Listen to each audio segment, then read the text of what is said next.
Greetings, YouTube. Happy Friday. Welcome back to the channel. I never thought that I would see this day. Never, ever, ever. Especially not after talking with Kabam Broccoli and hearing about how behind closed doors, Kabam really does regret their unintended consequences with Quake and Ghost. We know that until recently, with not just True Strike champions, but True Focus, that is Kabam's answer to not have to touch the mechanics of a champion to nerf them, and yet still consequently make you not be able to use them in fights. Every month, for the past couple of months at least, we have seen at least 1 to 2 Cavalier event quests, uncollected event quest, bosses with the True Focus that has made it impossible for Quake players to Quake, and really for Ghost players to, for lack of a better word, Ghost. But it's just a phase, right? Intended Ghost pun, of course. But here's the problem. Somehow, True Focus, this is like when I was watching, remember the original Incredibles?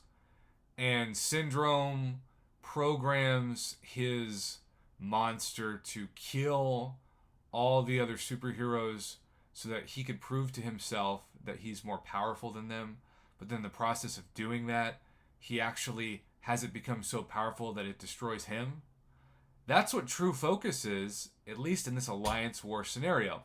You created it for Ghost and Quake players to have to use other champions, and in the process, you ended up making another champion that made Ghost and Quake look like the better of 3, maybe in your head, bad options to leave into Alliance War. Because Kabam is going to try to prove with this post that they care about you not using the same champs over and over again, even though for years people did that with Quake and Ghost, and they just did it, right? That was just an expectation. And so for years, they didn't really say anything or do anything. But now, suddenly, it's an issue. What the heck do I mean? Well, let's read this post from the MCOC team, edited at 3:31 a.m. Greetings, Summoners. As we're sure many of you are already aware, there is an unintentionally powerful interaction between Kitty Pryde's signature ability and the True Focus quest node. Again, unintentional means we created it to stop a couple of champions and ended up making another champion totally OP. How OP, you might ask? Well, in this case, it's specifically concerning because True Focus is on all of the Boss Island fights for Challenger and Expert Alliance War. While we generally are in favor of powerful specific champion/node interactions, P.S. In this case, we feel that this interaction has the potential to trivialize. Who uses the word trivialize in a condemnation post? Do you do it with a pinky up and a glass of tea in your hand? Many, if not all, boss fights in a war, and it also presents a serious balance concern for those attempting to complete or compete without a kitty of their own.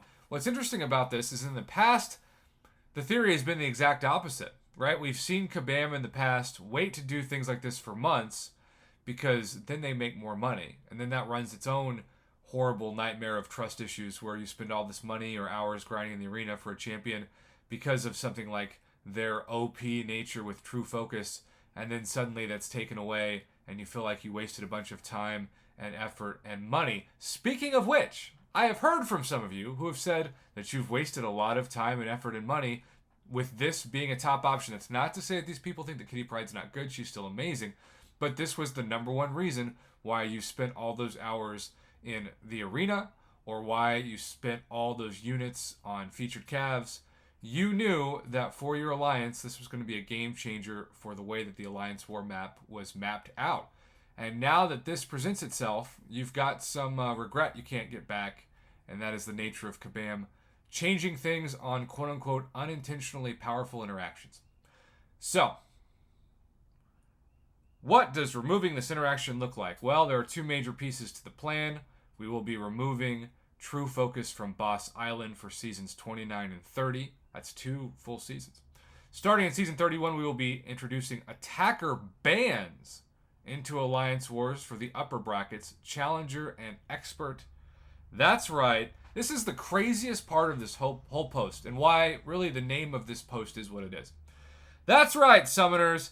Dust off your quakes and your ghosts. They're back. All right, maybe they never really went very far away. Actually, they did, at least in the case of taking down those Alliance War final Boss Island fights. When Kabam is openly admitting that they did this to nerf Quake and Ghost, and now you can bring them back out of the dusty closet, we just have never seen that before. I mean, that is so transparent in terms of their intentions with that node. And Kabam Broccoli did like a really good job of saying what I think was like the respectful, neutral answer when I asked him about this.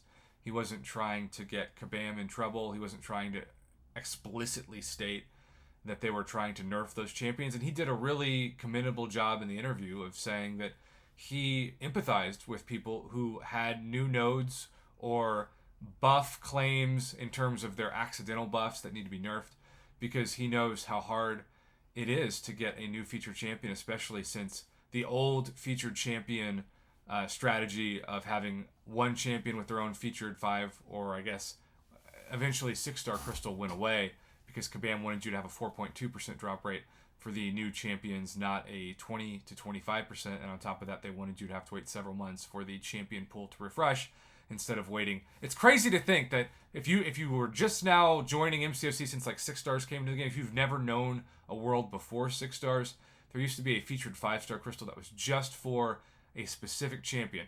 All the other champions who were in the basic were in the featured pool, but then that one champion had like a 20 to 25% drop rate to get them, and that was the best way to get it. And then Kabam Mike and all the other Kabam teams realized that people got smart and they hoarded hundreds of thousands of 5-star shards at a time to try to get a champion, and they hated the hoarding, unhealthy strategy that presented, and so they changed the feature crystals and then made it to where you'd have to either spend a crazy amount of time, effort, and units to grind for the 5 and eventually 6-star featured champion in the arena, or throw hundreds if not thousands of dollars worth of units at a very high risk Marvel Casino of Champions gamble to try to land the 5 or 6-star. That's not even counting awakening them or putting 6 stones into them, etc.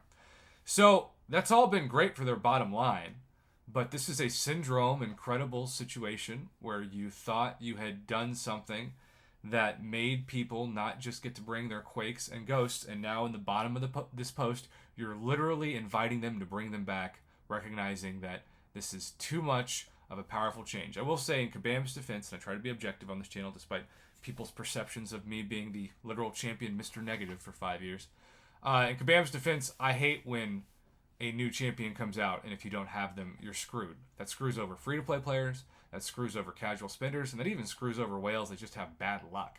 So even though I have a 6-star and now a 5-star Kitty Pryde, I don't care about that for my sake. I don't even do Alliance War as it is. I care about the health of the overall game. But it's just a fascinating scenario. I never thought I'd see this happen, where they openly say bring back Ghost and Quake because it's better than the alternative. And yet that's the world we live in on this Friday. What a crazy Friday. What a crazy post to talk about.